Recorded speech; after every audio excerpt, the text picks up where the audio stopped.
Hey guys, welcome back. This is AppThunder bringing you another farming raid video. Today we're going to be focusing on the low upkeep troop method of attacking your enemies. The reason why I call this the low upkeep troop method is that we generally don't spend that much on buying our troops. You'll see that I never use giants, healers, or any high level troops. I focus on using barbarians, and the reason is barbarians basically can get the job done the same way as giants do, as long as you deploy them effectively. Now you will see that I do use 16 wall breakers, but the reason is we tend to not really use all 16, but when you need them, it's better to have them handy than to be missing wall breakers when you're trying to break down crucial walls in the middle. The reason is you might encounter a wall that's pretty stubborn, or your wall breakers go the wrong way, or they're attacked by mortars by accident, and you find that if you're missing wall breakers, it can definitely cost you the whole game, and you might end up with no loot. So having those extra wall breakers available is always useful, although we only tend to use about 8 to 10 per battle. Now, you'll see that I do have 44 goblins. This is about 1/4 of my army composition, and I find that I only need about 44 to get the job done. Goblins work pretty quickly. They can get at the stores, collectors, and they can loot pretty quickly. So the rest of your army you want to have in archers. Archers are great for DPS because they don't clump up as easily. If you deploy them in thin rounds, they'll shoot at everything from afar because they're ranged units, which means they're not going to attack one building at a time. Many archers can attack different buildings at a time, which means that they're not going to clump up. Now let's move on to the actual raid. And you will see that my clan castle has 25 archers in it, so I tend to like to ask for archers.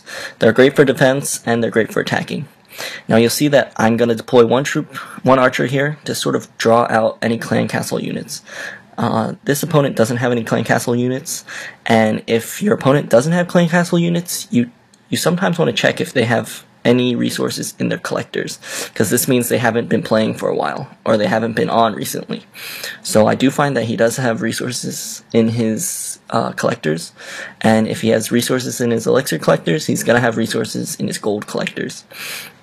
So we're going to have to work on those eventually. Now I plan to attack from the right hand side, mainly because his base is sort of set up in horizontal rows. Now when I do deploy my barbarians, I'm going to want to spread them across so that they're not clumped up and attacking one building at a time. You'll see that all my barbarians attack different buildings, which means that their mortars aren't going to be as effective. Mortars shoot slowly, and they're only going to get 1 or 2 barbarians at a time, which means they're not going to take out my army in bulk. And I'm also not going to deploy all my troops at once. A lot of people make the mistake of deploying their troops all at once.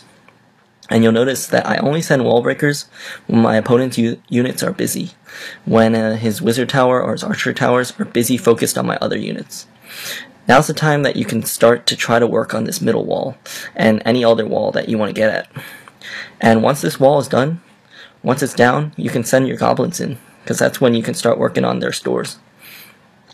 Now I did have a request to not use any lightning spells or any archer queen or barbarian king, so in this battle I'm not going to use any of it, which isn't really necessary. You generally only want to use lightning spells if you find that your opponent has a lot of clan castle units, or they have defenses that are clumped together. Say for example you can take out 2 mortars at once, you can use some archer towers and take those out. Now it looks like I can deploy the rest of my goblins. You'll notice that I deploy them in groups, and this is a final group. So this should likely finish off all of their resources, and I will get 2 stars out of this. But we're not so much worried about stars because we're farming. So as long as we're staying within our trophy bracket, we should be good. For me, I like to stay within the 1400 to 1500 range. If you feel more comfortable attacking at a higher range, you're welcome to do so.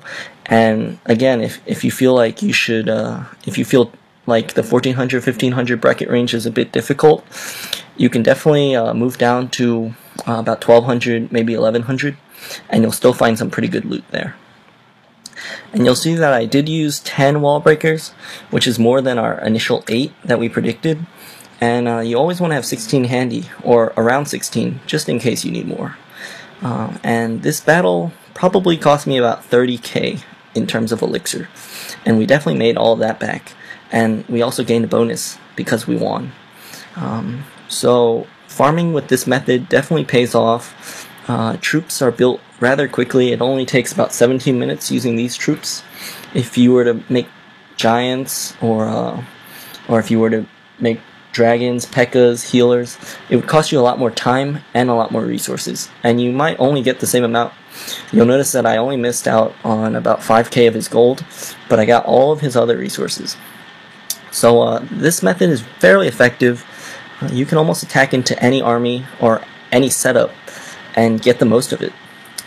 And I hope you liked this video. If you have any questions, feel free to ask. If you liked it, please like my video, please subscribe.